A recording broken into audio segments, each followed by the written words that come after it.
Bienvenue à ce webinaire consacré à la chaleur renouvelable et aux contrats envisagés avec l'ADEME. Comme vous avez peut-être pu le voir, vous êtes assez nombreux à vous être connectés, vous venez d'horizons différents.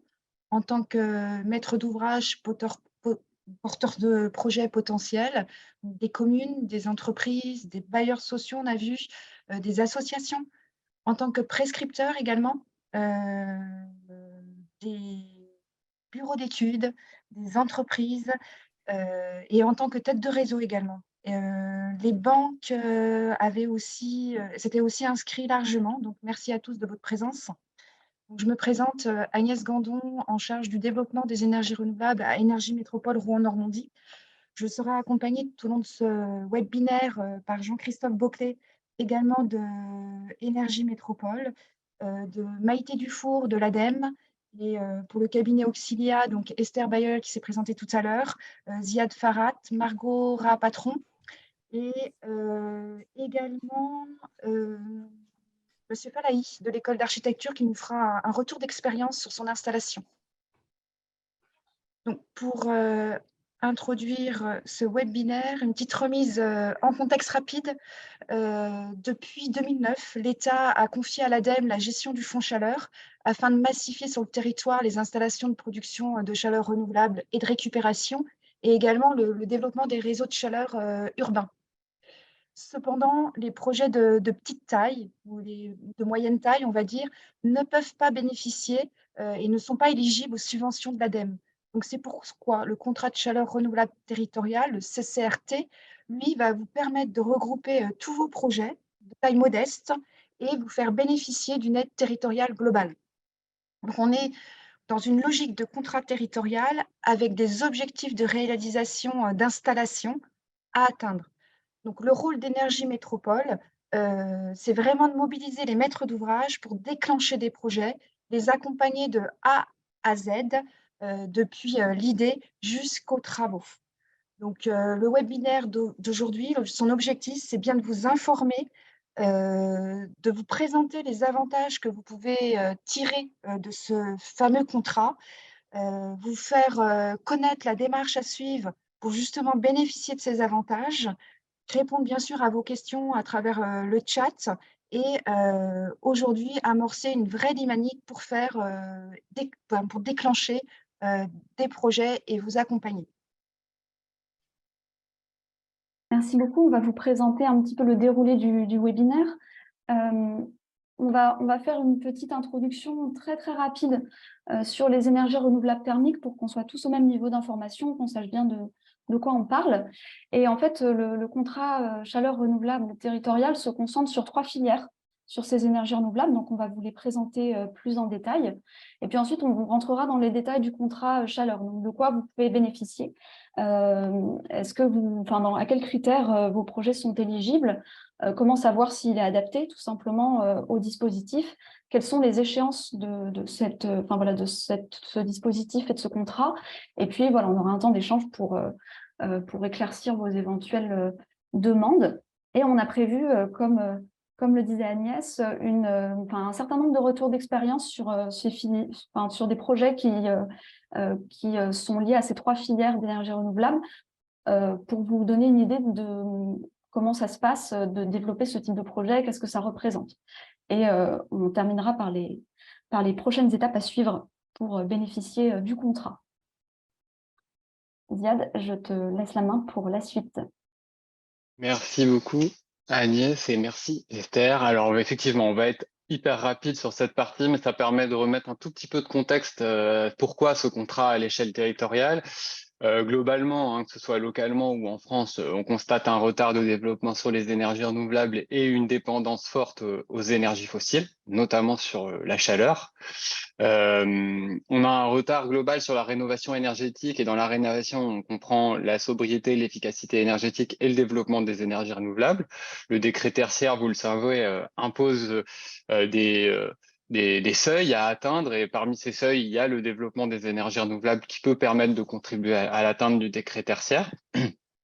La sobriété, on l'a vu, commence à rentrer dans les mœurs et dans les discours depuis cet hiver assez compliqué et l'année passée avec des coûts de l'énergie qui ont été très, très importants. Et d'une certaine manière, nous avons été protégés par un bouclier tarifaire qui n'a pas vocation à être maintenu ad vitam aeternam. Donc, à un moment, l'énergie coûtera son coût réel actuel. De fait, les énergies renouvelables se posent aussi comme un amortisseur à la crise. On l'a vu cet hiver notamment avec les énergies renouvelables comme capacité à faire tampon sur le réseau, mais aussi à créer de la richesse et de la valeur pour les États en local. Donc, c'est une retombée économique. Il y a une volonté d'un déploiement assez rapide. On le voit avec la loi d'accélération sur les énergies renouvelables. Et puis, tout particulièrement quand on parle de chaleur, on a ici une solution efficace pour réduire les émissions de gaz à effet de serre face aux questions de dérèglement climatique et de réduction de notre dépendance énergétique, puisque ces sources de chaleur, on y reviendra, elles permettent notamment de réduire notre dépendance aux importations de gaz, aux importations de pétrole. L'important, c'est qu'en plus, on est sur des ressources locales qui sont très spécifiques au territoire. Ces ressources, elles sont multiples, on va le voir juste après. J'évoquais les lois et dispositifs nationaux qui favorisent ce développement. C'est notamment le cas de l'ADEME qui soutient ces contrats chaleur renouvelables dans les territoires. Deuxième diapositive assez rapide aussi pour bien avoir en tête que quand on parle d'énergie renouvelable, on a trop souvent en France le prisme de la question éolien, voire photovoltaïque, un prisme assez électrique et puis assez mono-énergie, puisqu'on a souvent pensé l'énergie sous l'angle d'une ressource. Avec les énergies renouvelables, on est sur une complémentarité forte entre, vous voyez toutes ces filières. Sur le haut de la diapositive, vous voyez plutôt des filières qui sont liées à l'électricité.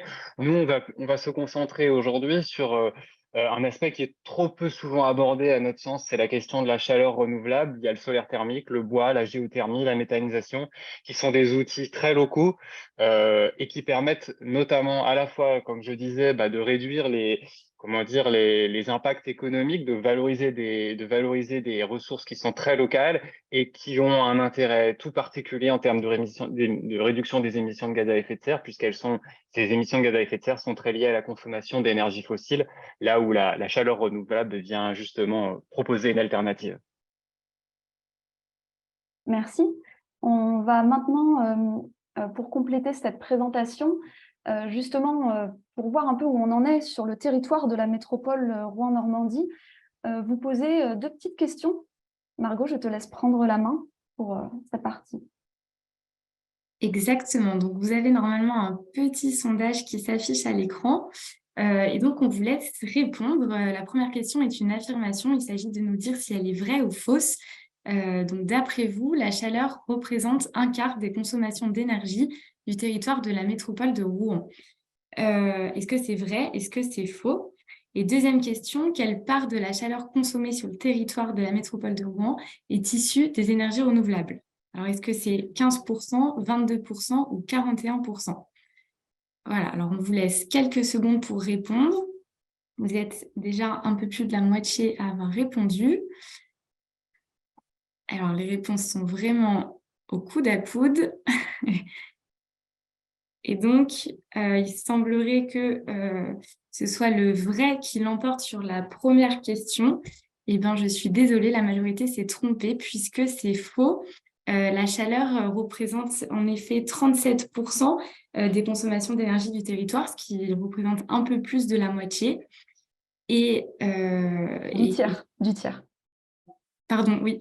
Et quelle part de cette chaleur est issue des énergies renouvelables? Alors, cette fois, vous avez eu juste, puisque c'est bien 15% issus des énergies renouvelables, avec une majorité de bois énergie, un peu de solaire thermique et de pompes à chaleur. Voilà, je mets fin au sondage. Merci à tous. Merci. Alors, vous voyez que cette couverture aujourd'hui, elle est assez modeste, mais en fait, il y a quand même du potentiel sur la métropole. Agnès, je te laisse en parler. Oui, donc vous êtes intéressé, sollicité par un projet, mais finalement, a-t-on assez de ressources sur le territoire pour couvrir tous les besoins des acteurs du territoire? Donc le graphique que vous voyez à l'écran, il répond favorablement. Vous voyez à droite en rose les estimations de consommation en 2050 et à gauche les ressources disponibles sur le territoire. Donc en jaune, le potentiel solaire thermique, en bleu, le potentiel géothermique, en marron, les ressources de bois énergie du territoire, et on a ajouté, puisque la ressource bois est une énergie délocalisable, le potentiel à l'échelle régionale. Donc, rassurez-vous, ce qu'on voulait vous dire, c'est que vous pouvez faire des projets, la ressource est disponible. Et donc, on va passer maintenant à une présentation un petit peu plus précise des 3 filières qui sont concernées par le contrat. Donc, Ziad a présenté plusieurs exemples d'énergie renouvelable qui peuvent être utilisées par la chaleur. En l'occurrence, le dispositif se concentre sur la géothermie, le bois énergie et le solaire thermique. Jean-Christophe a la parole pour cela. Bonjour à toutes et à tous. Donc la géothermie est une énergie disponible localement par 2 vecteurs possibles, soit sur nappe et dans la vallée de la Seine, on a de vraies opportunités, mais on peut également faire de la géothermie sur sonde qui s'applique dans la plupart des sites. C'est un système assez performant puisque avec 1 kWh d'électricité, on peut faire entre 4 et 5 kW de chaleur. Par contre, il faut l'adapter en fonction du contexte du bâtiment et du contexte du chauffage. Donc, c'est une énergie disponible et accessible. La deuxième énergie, qui est peut-être un petit peu plus connue et déjà utilisée et qui peut largement continuer à se développer, c'est l'utilisation du bois énergie, donc pour faire du chauffage, de la chaleur ou de l'eau chaude ou les deux. Et là, localement, on a de la ressource disponible, notamment en bois énergie de type plaquettes forestières, puisqu'on a pratiquement 30% de la surface des métropoles qui est boisée. Par contre, en termes d'implantation, il faut regarder si on a de la place et de l'accessibilité pour pouvoir livrer le bois. Donc ça, quand on est en milieu urbain, ça se regarde de près.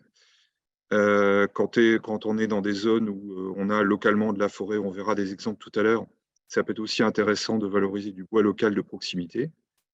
Et enfin, le troisième domaine, en Normandie, contrairement à ce qu'on peut penser, on a du soleil. On peut faire la moitié de son eau chaude sanitaire grâce à du solaire thermique. Et donc, quand on a des usages, on pense en particulier à domaine de la santé ou à des usages industriels ou des piscines, voire des campings, on a une possibilité de valoriser assez facilement du solaire thermique. C'est une énergie gratuite, facilement disponible. C'est une question d'implantation. Voilà pour les 3 grandes filières qui sont éligibles au contrat de chaleur renouvelable territoriale. On se retrouve tout à l'heure sur des retours d'expérience. Merci. On a prévu une première petite pause pour des questions-réponses, notamment si vous avez des questions de compréhension générale sur les énergies renouvelables thermiques qu'on vous a présentées, sur le contexte. Voilà, n'hésitez pas à lever la main ou à poser une question dans le chat s'il y a quelque chose qui vous interroge dans ce qui vient de vous être présenté.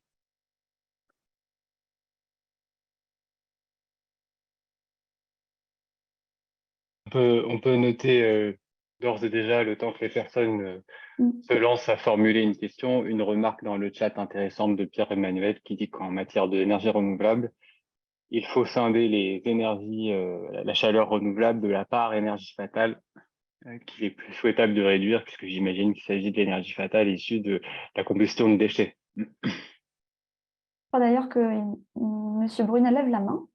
Est-ce que vous souhaitez poser une question? Allumez votre micro avant de prendre la parole. Voilà. Vous m'entendez? Très bien. Bonjour. Je voulais poser une question, parce que j'habite le quartier de la Lucine, on a un réseau de chaleur qui fonctionne en principe en pompe à chaleur géothermique. Une question qu'on voulait avoir, c'était sur est-ce qu'il pourrait y avoir des dispositifs sur donc le solaire ECS, ça c'est quelque chose qui nous intéresse, mais aussi sur la récupération d'énergie sur les eaux grises. Est-ce que ce type de dispositif pourrait, parce que je trouve que ça serait complémentaire de la partie eau chaude sanitaire. Et ça existe dans d'autres métropoles. Je vais aller visiter un immeuble à Grenoble qui a ce dispositif. Voilà. Merci.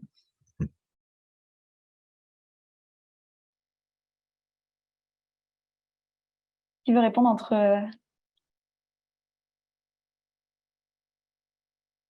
On peut effectivement étudier ce système-là. Pour aujourd'hui, sur contrat de chaleur renouvelable, on n'est pas ciblé sur ce type de récupération de chaleur. Ce n'est pas l'objet du contrat, mais effectivement, c'est un système qui peut être étudié au niveau de l'énergie métropole. Et en complément, il faudrait, voir directement avec nous, avec l'ADEME, dans quelle mesure on peut, accompagner ou pas, le projet dont il est question que vous évoquez, de récupération de chaleur sur les eaux grises. Merci. Oui, pour effectivement, le dispositif qu'on présente aujourd'hui, il est ciblé et c'est pas du tout exhaustif de tout ce qui peut exister, selon votre projet, d'économie d'énergie ou de production. Donc, voilà, vous pouvez, forcément avoir d'autres, possibilités. S'il n'y a pas d'autres questions ou remarques, écoutez, je propose qu'on continue, avec la présentation du contrat. Donc qui sera, animé par, Énergie Métropole. Et Agnès, je t'invite à poursuivre. Maintenant, je vais vous présenter un petit peu plus en détail le contrat de chaleur renouvelable. Donc, tout d'abord, le dispositif se déroule en 3 étapes. La préfiguration, qui a débuté en janvier, qui devrait se terminer en septembre, et dont l'objet est de fixer les objectifs de ce contrat et donc le nombre d'installations à réaliser. La deuxième étape, l'exercice du contrat qui va s'étaler sur 2024, 2025, 2026, excusez-moi, pour réaliser ces installations avec une prolongation possible. On peut se projeter sur les 3 années suivantes, donc jusqu'en 2029. Le contrat, il porte sur des projets sur le territoire de la métropole, donc sur les 71 communes. Et il devra faire appel à différentes énergies renouvelables thermiques, donc comme l'a dit Jean-Christophe, soit la géothermie, soit le solaire thermique ou le bois énergie. Et Énergie Métropole s'est donné comme objectif de réaliser au minimum 40 installations d'ici 3 ans. Voilà. Tu peux passer, Esther. Donc, la première question que vous pouvez vous poser, c'est de quoi vous pouvez bénéficier grâce à ce contrat. Alors, premièrement, un accompagnement personnalisé tout au long de votre projet, grâce notamment à des études d'opportunité qui seront gratuites jusqu'à cet été pour tous les acteurs du territoire, dans la limite de notre enveloppe budgétaire. Des études de faisabilité en partie financées qui pourront monter jusqu'à hauteur de 70% du montant de l'étude et surtout des aides à l'investissement pour la réalisation des travaux. Donc, ces aides sont forfaitaires au mégawattheure de chaleur produite. Néanmoins, en regardant sur d'autres territoires ce qui s'est fait, par exemple, une commune pour son école avait obtenu 50% pour l'installation d'une chaudière bois granulé, ou encore une résidence de personnes âgées qui avaient installé des panneaux solaires thermiques avait obtenu 40% de l'aide ADEME. Donc, on verra plus tard dans les retours d'expérience où on peut même aller rechercher des cofinancements un peu plus pour aller maximiser les aides publiques. Donc, Énergie Métropole pourra également vous aider au montage du dossier de subvention.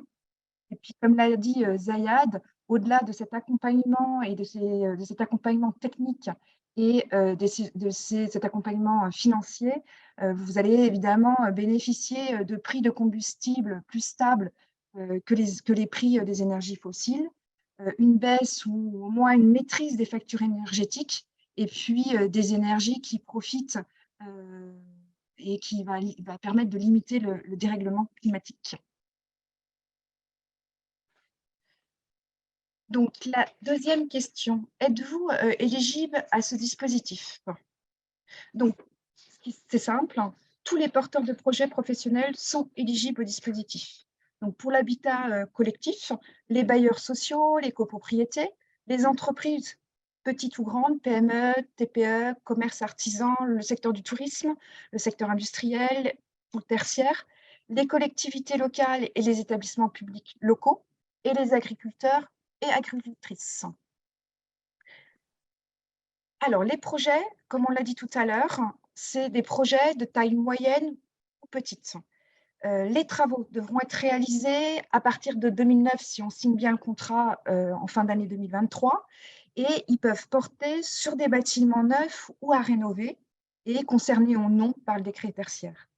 Il faudra que ce soit une des 3 énergies qu'on a mentionnées déjà et une chose importante, il faut que les études et les travaux soient réalisés par des professionnels qualifiés, RGE reconnus garants de l'environnement pour pouvoir obtenir les subventions.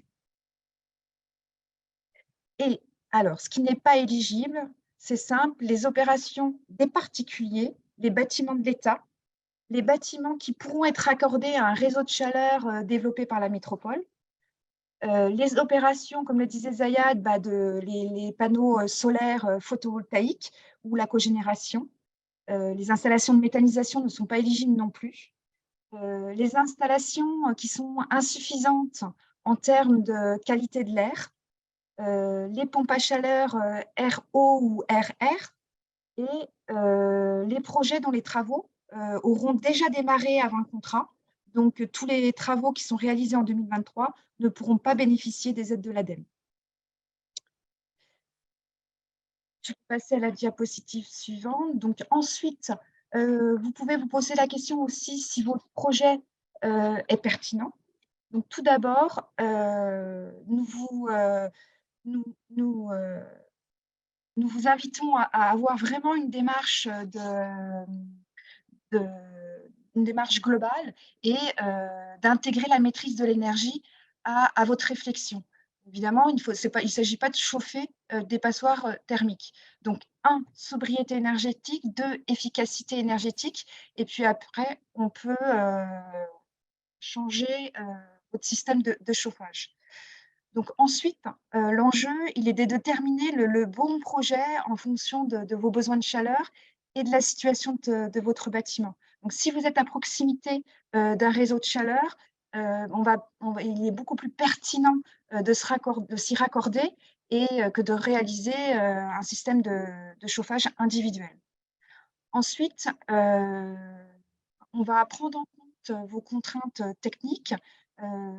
Donc, s'il y a de la place disponible, si vous avez des émetteurs basse tension, nous allons réfléchir selon l'arbre EnerChoix de l'ADEME pour prioriser les énergies renouvelables. Donc, pour vous aider à prioriser, on vous encourage à réaliser des études d'opportunité. Comme je l'ai dit tout à l'heure, elles sont offertes par Énergie Métropole et donc pour vous orienter, pour vous guider dans le meilleur choix possible. Merci beaucoup. Peut-être préciser que c'est jusqu'à cet été, cette opportunité. Exactement. Donc, ça vous incite à planifier assez rapidement si vous souhaitez bénéficier de ces études. Justement, pour préciser donc, quelles sont les échéances, en fait, ce qu'il faut peut-être avoir en tête, c'est que, quel que soit l'avancement de votre projet, potentiellement, donc à part évidemment les travaux en 2023, comme on vient d'en parler, c'est possible de s'inscrire dans ce contrat. En fait, on vous a mis ici les différentes étapes d'un projet en général, c'est-à-dire, parfois, vous êtes peut-être juste au début de votre réflexion aujourd'hui, vous avez juste un besoin de chaleur ou d'eau chaude sanitaire, et vous vous dites, voilà, il faudrait que je renouvelle mon installation, donc vous réfléchissez. Ensuite, là, il y a une étape d'opportunité, donc voir comment vous pouvez répondre à ce besoin. Ensuite, il y a une étude de faisabilité à réaliser pour dessiner les contours techniques de votre projet. Et là, le dispositif vous aide à réaliser ces études en les prenant en partie en charge. Ensuite, vous avez les travaux. Et là, à cette étape du projet, à nouveau, vous pouvez être aidé dans la réalisation des travaux et de mise en service de l'installation. Vous exploitez votre installation de chauffage, de production de chauffage et d'eau chaude sanitaire. Et ensuite, voilà, vous avez un suivi à effectuer. Et tout au long en fait, de ce travail, enfin, de ces étapes, Énergie Métropole, et grâce notamment à ce contrat chaleur renouvelable territoriale, peut vous accompagner sur le plan technique et financier. Par rapport au calendrier que vous a présenté Agnès tout à l'heure, donc en ce moment, on est en phase de préfiguration. On organise des ateliers, des webinaires comme aujourd'hui. On met à disposition des contacts pour échanger sur votre projet. Et vous avez ces études d'opportunité qui sont offertes jusqu'à juin, en tout cas jusqu'à l'été, pour vous permettre de préciser votre projet et pour intégrer pour bien préfigurer le contrat, on cherche à rassembler les informations sur les projets qui pourraient en bénéficier. Et donc, un appel à candidature est lancé. Donc, on vous diffusera le lien en fin de réunion pour que vous puissiez faire remonter vos projets ou vos besoins, même si ce n'est pas très précis, même si à ce stade, vous en êtes simplement à vous demander si même une étude d'opportunité vaut le coup, etc. Vous pourrez commencer les études éventuellement cette année. Et lorsque le contrat entrera en service, sous réserve de sa validation, bien sûr, mais normalement, voilà, sur 2024, 2025, 2026, vous pourrez donc être accompagné par Énergie Métropole, financer en partie les études d'opportunité de faisabilité et les travaux, et être accompagné pour le suivi des projets. Voilà un petit peu pour le calendrier et les étapes. Avant, Oui, pardon. excusez-moi, juste avant, je voulais juste préciser que les règles et les contours des aides qui vous sont présentées ici, ce sont des règles de l'ADEME, du Fonds chaleur de l'ADEME, qui sont nationales et donc du coup qui s'appliquent à tout le monde. Et il n'y a pas de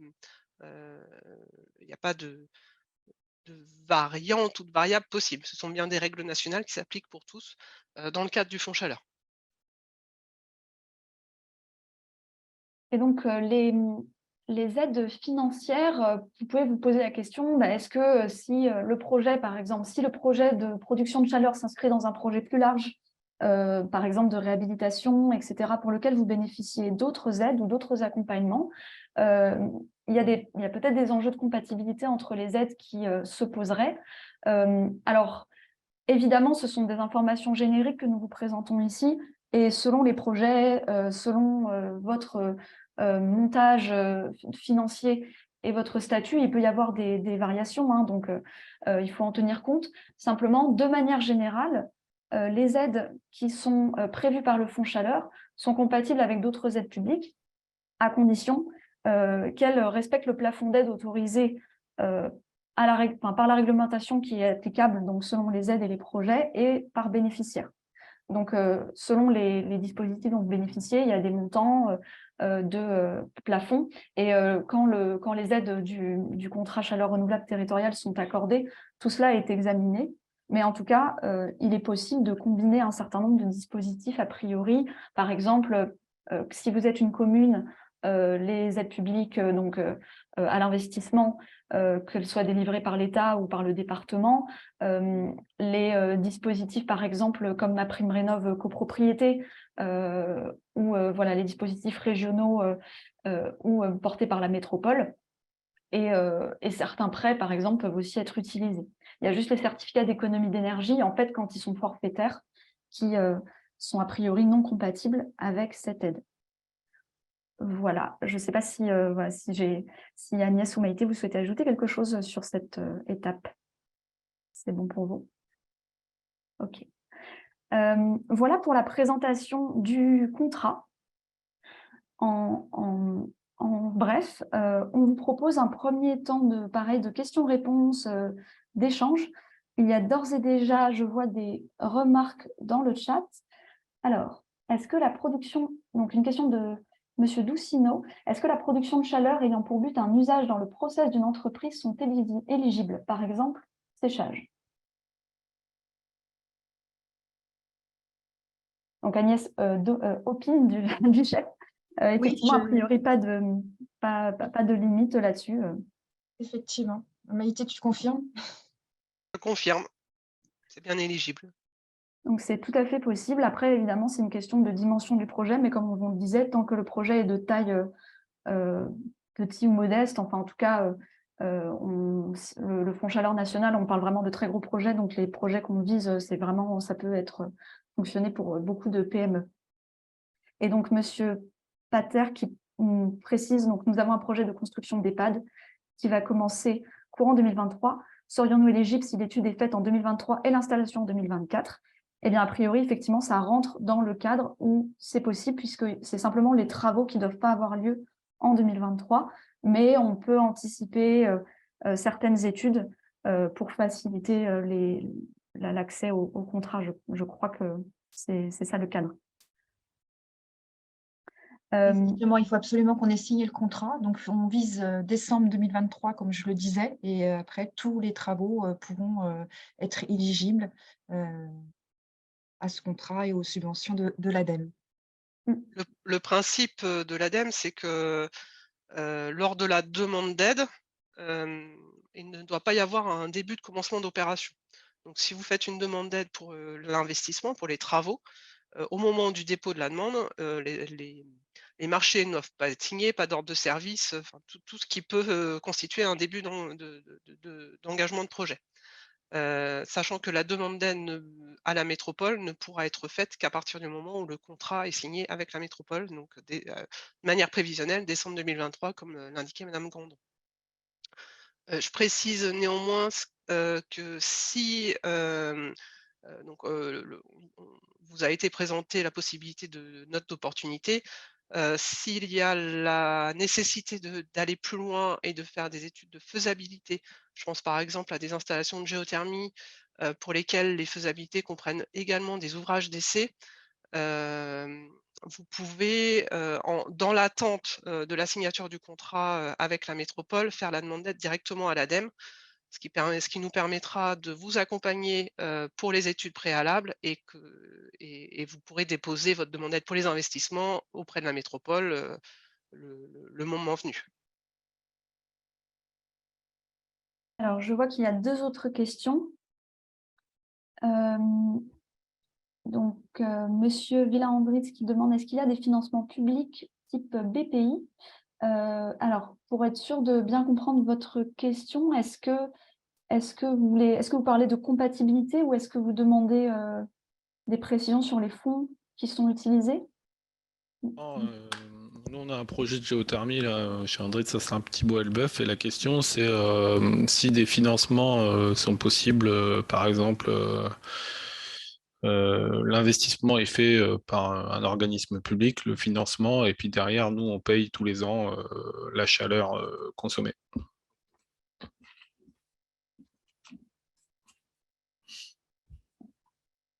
C'est-à-dire que un organisme type BPI ou autre, hein, peu importe, fait l'investissement, et puis nous, derrière, on a juste un contrat de location et de maintenance sur l'installation, en fait.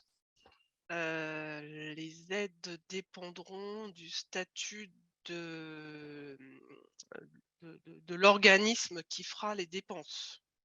Donc, si les dépenses sont faites par un organisme tiers, les règles d'attribution des aides se feront en fonction de ça. Mais côté ADEME, je vois pas d'objection majeure. Après, c'est un montage juridique un peu spécifique qu'il faudrait étudier avec nos services juridiques, mais a priori, je vois pas d'opposition. En fait, vous pouvez monter votre projet avec un opérateur énergétique qui vous prendrait en charge les coûts d'investissement. Il faut simplement que ce soit compatible avec les règles qu'a énoncées Maïté avant. Donc, on pourra regarder parce qu'on a une étude d'opportunité avec vous. Donc, on pourra regarder ce cas spécifique. Il y a donc 2 autres questions. Quelles entreprises réaliseront les études d'opportunité et de faisabilité? Alors là, ça dépend effectivement des études. Je ne sais pas si Agnès, tu veux. Oui. Alors, jusqu'à l'été, nous, on a lancé un marché pour stimuler et mobiliser l'ensemble des acteurs. Donc, les notes d'opportunité aujourd'hui sont portées par le cabinet Et Joule. Merci, j'avais oublié, à Cajoul. Et après, ça dépend du type de cible, parce que pour les agriculteurs et agricultrices, il y a la CUMA qui fait aussi des études d'opportunité. Donc là, c'est jusqu'à cet été. Ensuite, on structure, nous, on est en train de structurer notre accompagnement. Donc, Énergie Métropole, au moins pour les communes, enfin, les communes auront la possibilité d'avoir des études d'opportunité tout au long du projet. Là, c'est en place. Ensuite, pour les études de faisabilité, libre à vous de choisir le bureau d'études, bien évidemment. Ce que j'ai dit, la seule chose importante, c'est que le bureau d'études thermique soit RGE pour pouvoir être qualifié pour la géothermie ou pour énergie, etc. RGE dans le domaine qui fait Oui, l'objet de l'étude. exactement. Et que le contenu de l'étude soit conforme au cahier des charges ADEME. ADEME. Voilà. Ouais, peut-être préciser, Agnès, que à Cajoul, c'est le bureau d'études qui travaille avec nous dans le cadre de ce travail de conception du contrat de chaleur renouvelable. Et derrière la question, en tout cas, il n'y a pas de collusion possible entre les structures qui vont réaliser les études d'opportunité. Elles ne seront pas celles qui réaliseront potentiellement les études de faisabilité ou les projets, quoi. C'est deux choses distinctes. En tout cas, nous, on ne se positionne pas dans le champ de la concurrence non plus, hein. Mm. Énergie Métropole, c'est pour initier les projets, et les bureaux d'études sont là pour à la fois les études de faisabilité, la maîtrise d'œuvre, enfin, ils ont tout leur rôle dans la chaîne d'accompagnement.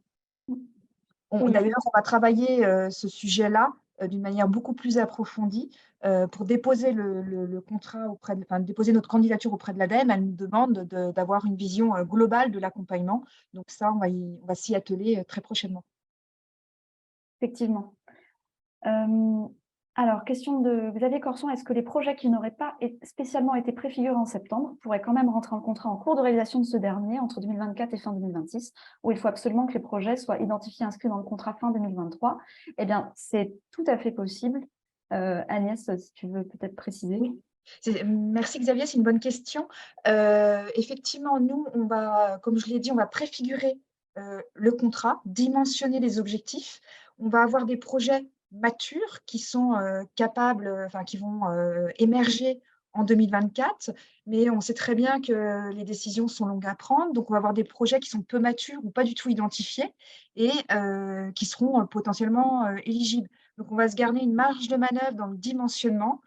Ouais, des projets matures, on en a 20, et puis potentiellement, on va continuer la mobilisation, la dynamique sur le territoire, et d'autres vont émerger en 2025 et 2026. Donc, on se garde une marge et ces projets-là pourront bénéficier dans la limite des objectifs qu'on s'est fixés avec l'ADEME, sachant que si on dépasse, et ce serait une très bonne nouvelle, ces objectifs, on pourra faire un avenant. Merci beaucoup. Est-ce qu'il y a d'autres questions? N'hésitez pas aussi à lever la main.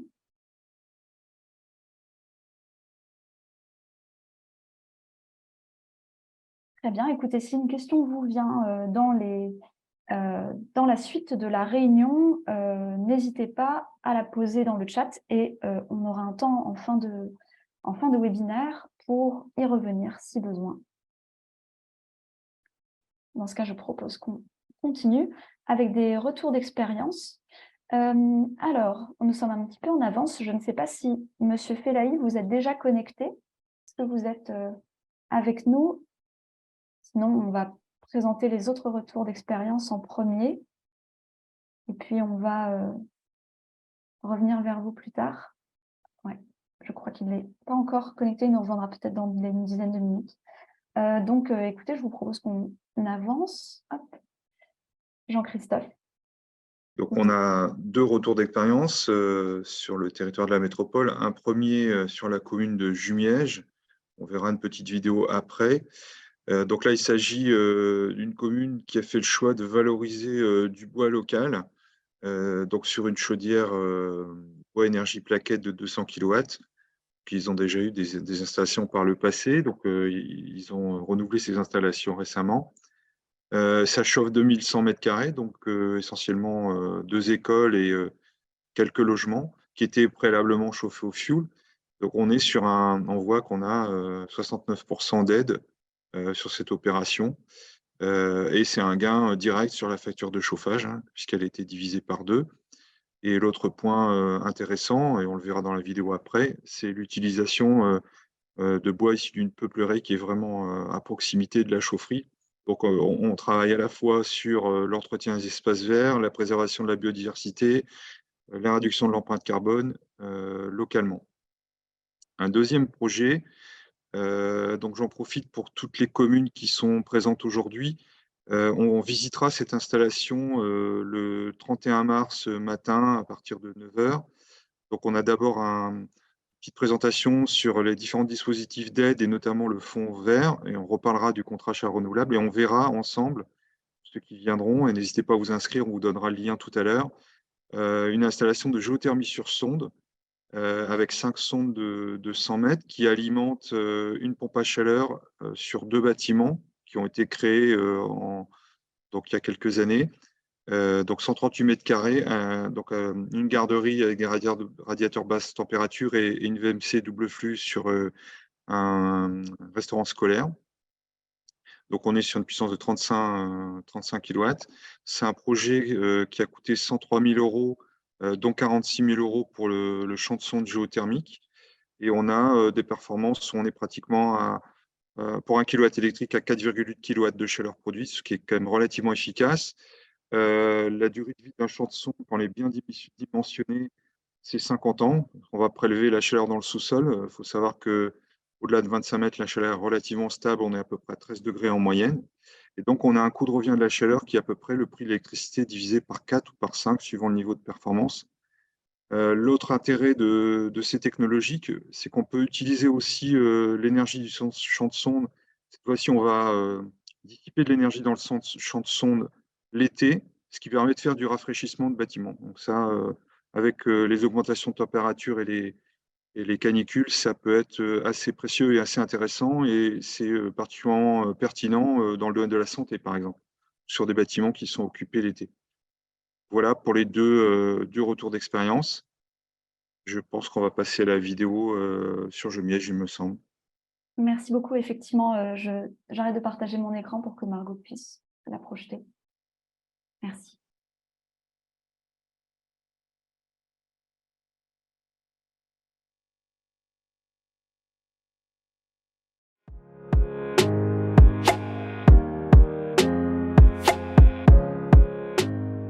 Joseph Atté, maire adjoint de la commune de Jumièges. La commune possède un patrimoine de 1700 hectares, dont 630 hectares appartiennent au privé, et la commune en possède 17 hectares.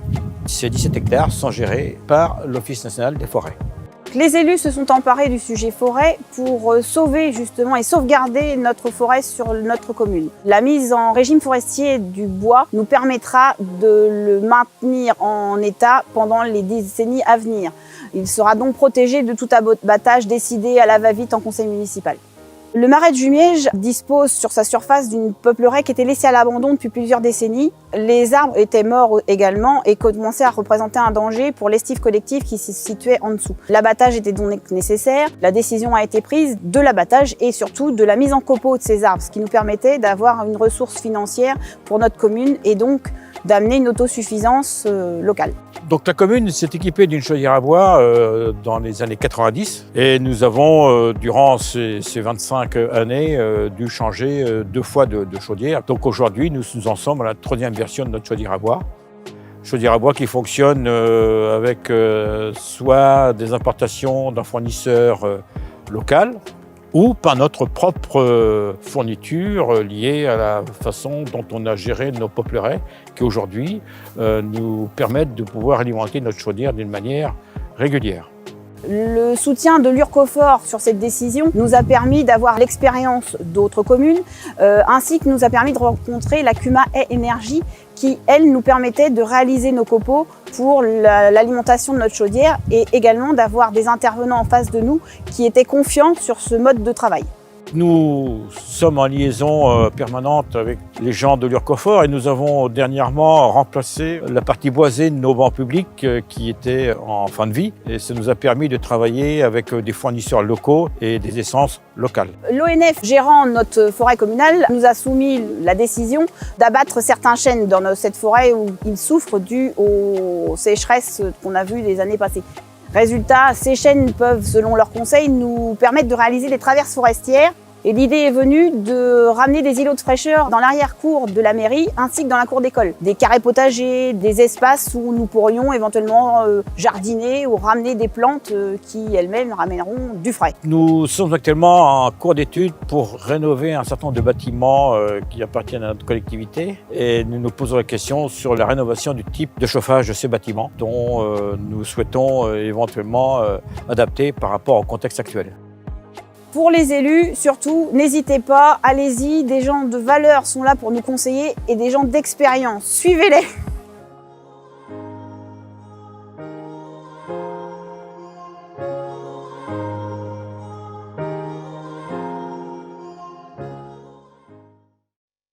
Voilà, si vous voulez y revenir, n'hésitez pas à chercher le projet de Jumièges.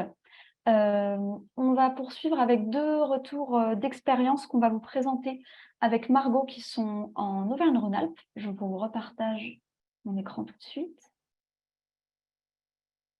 Voilà. Alors, je vous prie de m'excuser. Donc le premier retour d'expérience qui date donc qui est déjà en service, qui a été mis en service en 2019 à Bourg-Argental, en Auvergne-Rhône-Alpes. Donc, c'est un retour d'expérience agricole, le GAEC de la Faurie, un éleveur bovin, qui donc a installé des panneaux solaires thermiques pour ses équipements d'élevage. Donc, pour chauffer l'eau en fait nécessaire au nettoyage de ses équipements d'élevage. Donc, c'est un éleveur de poules pondeuses et de vaches laitières. Et donc, il a installé un peu plus de 4 mètres carrés de panneaux et il dispose d'un ballon biénergie de 150 litres qui combine donc l'énergie photovoltaïque, parce qu'il a aussi des panneaux photovoltaïques, avec ces panneaux thermiques. Et ça répond à presque 2/3 de ses besoins en eau chaude. Et en fait, même en saison hivernale, il obtient une eau à température suffisante pour son usage. Donc, ça correspond à ce que disait Jean-Christophe tout à l'heure sur cette filière. Donc, le coût total du projet, donc on est sur un projet plutôt modeste, 6 353 €. L'aide apportée par le Fonds Chaleur s'élève donc à 31%, un reste à charge de 4 403 €. Et en fait, avec 6 000 € de gains dès la première année d'utilisation, vous voyez que le retour sur investissement est assez efficace. Et en plus, 50 tonnes de CO2 d'éviter par an par rapport à ce qui avait lieu avant. Voilà pour ce premier tour d'expérience. Margot, je te laisse poursuivre. Oui, et donc pour le deuxième retour d'expérience, donc là aussi, on est sur la région Auvergne-Rhône-Alpes, toujours dans le département de la Loire. Donc, il s'agit d'un projet porté par un groupe immobilier dans une résidence senior, la résidence Bien Vivre. Donc, c'est un projet qui est prévu pour cette année 2023, donc qui n'est pas encore en exploitation, et qui porte sur la réalisation d'un projet de géothermie. Donc, l'objectif était de pouvoir utiliser la géothermie pour fournir de la chaleur et de la fraîcheur dans plus de 25 logements, donc qui sont des logements meublés aux normes PMR. Donc, on est sur des surfaces relativement grandes, allant du T2 ou T3, et donc des besoins de chauffage et de climatisation. Donc là, le coût total du projet, il est un petit peu plus important. On est à 259 030 €. Le montant des aides a été estimé à 151 705 €, donc un peu plus de la moitié, 59%, et donc un reste à charge qui correspond à 107 325 €. Donc, les gains qui sont estimés, c'est principalement donc de diviser la facture d'énergie liée au chauffage et à la climatisation par 4, avec un temps de retour sur investissement qui a été estimé entre 6 et 9 ans. Donc là, les projections, elles datent de l'année dernière. On peut penser que cette période, elle va se contracter avec le contexte actuel. Voilà pour ce retour d'expérience. Merci. Donc dans l'attente éventuellement de voir si M. Fellaï peut présenter son témoignage, est-ce qu'il y a d'ores et déjà des réactions ou des questions sur ce qui a été présenté? Je vois qu'il y a une question plus générale sur existe-t-il des cartes locales de potentiel géothermique? Je veux bien répondre là-dessus. Il y a un site qui s'appelle géothermie.fr et vous avez toutes les zones cartographiées dans les zones géographiques. Il y a 3 types de couleurs. Couleur orange, c'est-à-dire que c'est pas possible. Couleur verte, c'est-à-dire que ça pose aucune difficulté. Et couleur orange, il faut l'avis d'un hydrogéologue puisqu'on est dans une zone où il y a besoin d'avoir un avis un peu plus expert. Donc ça existe, géothermie.fr. On peut peut-être mettre le lien dans le chat si vous l'avez. Et puis, vous constaterez que la métropole a un bon potentiel et que les zones oranges sont assez réduites. Donc, voilà. Les cartes vont être affinées très prochainement pour être encore plus précis. Il y a un travail de la part de CEREMA sur ce sujet, avec l'ADEME, je crois d'ailleurs. Oui, vous avez raison, Monsieur Brunet. Effectivement, il y a des études du BRGN qui permettent de fournir ces informations. Merci beaucoup, Jean-Christophe. Est-ce qu'il y a d'autres questions, réactions ou éventuellement retour d'expérience si vous avez vous-même un projet mené avec succès et que n'hésitez pas à le partager.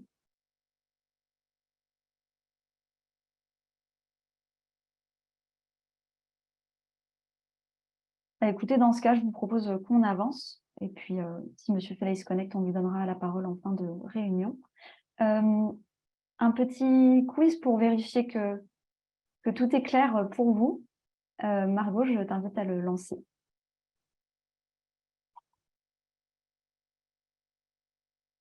Exactement, on sait que vous adorez les quiz, donc on a prévu plein. Il devrait s'afficher à votre écran. Alors, la première question, les études d'opportunité sont-elles gratuites? Oui, jusqu'à cet été seulement ou non? On vous laisse répondre. Alors, la majorité a la bonne réponse, a bien écouté ce qu'on a dit. Oui, les études d'opportunité sont gratuites, seulement jusqu'à cet été. Voilà, vous aviez principalement juste. Donc, la deuxième question, les opérations des particuliers sont-elles éligibles? Alors là aussi, la majorité a la bonne réponse. On l'a bien précisé. Les opérations des particuliers ne sont pas éligibles au contrat de chaleur. Peut-être, Margot, juste dire, parce que moi j'ai failli à titre personnel passer à côté d'un contrat de cette nature sur mon territoire. En tant que particulier, ça n'est pas possible. En tant que copropriétaire et d'une copropriété, c'est possible. Donc c'est important de le rappeler, la petite nuance. Voilà, on a un cabis en tant que copro et on est éligible. Eh ben, merci pour cette précision, Ziad. En effet, on ne l'avait pas mentionné. Et dernière question, est-il possible de commencer les travaux en 2023? Oui ou non? Donc là, les réponses sont un peu plus serrées. Eh bien, c'était non. La bonne réponse, on l'a précisé tout à l'heure. Esther, je te laisse afficher la slide suivante pour que les réponses puissent s'afficher et préciser si vous le souhaitez. Tout à fait. Alors, des informations importantes pour terminer. Agnès, si tu veux bien faire le point. Donc, vous l'avez compris, si vous souhaitez, si vous avez un projet ou une idée de projet sur un bâtiment donc à court terme ou dans les années à venir, nous vous invitons à compléter ce formulaire que vous voyez avec le lien suivant ou en scannant le QR code pour répondre aux questions et pour pouvoir être recontacté. Ensuite, si vous souhaitez vous impliquer dans le dispositif du contrat de chaleur renouvelable, donc en fonction de votre catégorie, si vous êtes un porteur de projet, bien évidemment, complétez le questionnaire et puis vous pourrez être recontacté. Et puis n'hésitez pas à en parler entre vous, entre communes, entre entreprises. Ça pourra faire d'autres projets, puisque vous l'avez compris, ce contrat, il faut qu'on ait un maximum de projets pour pouvoir candidater. Pour les têtes de réseau, on vous invite à diffuser les informations sur ce contrat de chaleur renouvelable. Et puis également, n'hésitez pas à nous solliciter Si vous avez une réunion ou un événement, on peut intervenir dans ce type d'organisation. Et pour les prescripteurs, les bureaux d'études, les installateurs, les exploitants, vous pouvez également compléter le questionnaire pour présenter les projets de vos clients. Donc il y aura toute la confidentialité de ces projets, bien sûr, mais ça pourra permettre à vos clients de bénéficier des subventions à venir. Et puis, bien évidemment, d'en faire la publicité sur vos autres clients à venir. Ensuite, Juste peut-être préciser que les bureaux d'études peuvent aussi remplir l'appel à candidature oui, pour faire remonter les projets. oui. Et on a mis une date limite. Vous avez jusqu'au 15 juin maximum, me semble-t-il, mais on vous encourage à le faire dès maintenant. Oui, le plus tôt on pourra planifier toutes les études et le plus simple ce sera pour passer le petit rush du mois de juin que tout le monde connaît bien. Et puis, pour insister, on l'a dit tout au long du webinaire, du coup, effectivement, vous pouvez bénéficier d'une étude d'opportunité. Donc, c'est important, c'est la première étape pour démarrer un projet. Et ensuite, nos prochains rendez-vous dans le cadre de cette démarche globale. Donc Jean-Christophe en a parlé tout à l'heure. Donc pour les communes, on a organisé le 31 mars la visite d'une installation géothermique donc, qui se situe à Berville. Et puis, on vous présentera tous les dispositifs d'aide financière possibles. Donc, vous avez le lien d'inscription que vous pouvez voir à l'écran. Et puis, le 13 avril, pour les entreprises, de 8h30 à 10h, la CCI organise un webinaire sur la chaleur renouvelable avec notre soutien. Et d'autres événements pourront venir dans les prochaines semaines. Donc, n'hésitez pas à nous contacter pour qu'on puisse intervenir. Et si vous voulez nous contacter, vous pouvez vous écrire à l'adresse d'Énergie Métropole, Rouen-Normandie, donc que vous avez aussi à l'écran. Donc, je ne sais pas si notre intervenant est arrivé pour faire son retour d'expérience, Esther. Monsieur Fellaï, êtes-vous là? Je ne le vois pas dans la liste de participants. Il a peut-être eu un empêchement. C'est une journée un peu particulière aujourd'hui. Écoutez, j'ai pas l'impression. Et on le trouvera à une autre occasion de le partager probablement. Okay. En tout cas, merci à tous pour votre attention. Je confirme, Esther, après recherche, je ne le vois pas dans la liste des participants. Dommage. C'était donc, pour information, c'est l'École supérieure d'architecture de Normandie qui a une belle installation géothermique, donc on vous partagera ce retour d'expérience un peu plus tard, on trouvera une solution. Merci à tous pour votre attention. N'hésitez pas à faire remonter vos questions, on y répondra ultérieurement si ça vous vient. Et on attend vos remontées de projets dans le formulaire. Merci à tous.